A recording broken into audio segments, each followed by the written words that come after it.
So they've been continually acquiring and demolishing all the local plants. That's been their mandate for decades. And Nelson's the only one that held out. Every other one is gone, and most of the sites now are non-productive.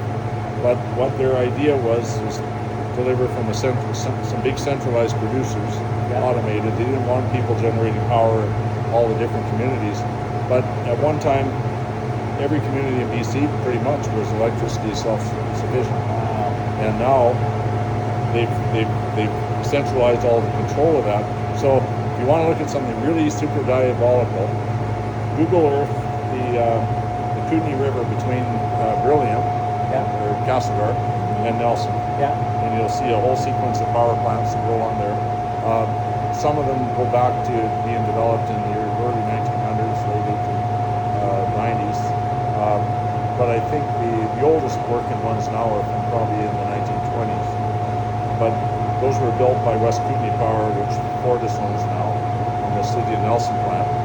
And when the City of Nelson wanted to expand their plant because of the increasing electrical demand, as is the case everywhere, growing city, more electrification of everything. Now we're talking automobiles and industry and everything.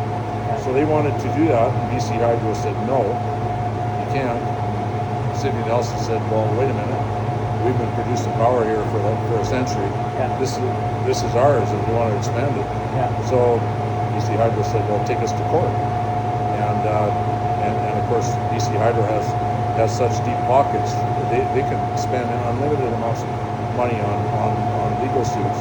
So they just said to the people in Nelson Council, how fast do you want your municipality to grow? We'll just run you around circles till So they didn't even take them to court? No.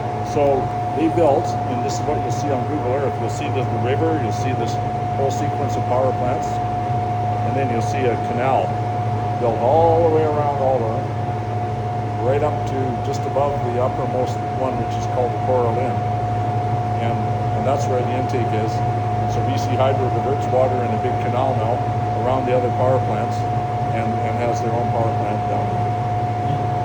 And that's what they do. They just said, we can do anything. It's ours. We don't care if you're older. And why did they have to get permission from them to expand it? Well, because the BC Hydro Power and Authority Act that was passed years ago gives BC Hydro the first rights on all water in British Columbia. So in other words, it doesn't matter who was there. But even though they already had been producing for 100 years. Yeah, so BC Hydro didn't even have a presence in that area because it was the City of Nelson, it was Cominco, it was West Kootenay Power, it was all localized owners. But so I mean they have kind of undisputable power, and they can just do whatever they want to do. Anyway, well, thanks for your time. Yeah, most welcome. I'm glad you could come and see it. And come back when it's all shined up and looking spiffy.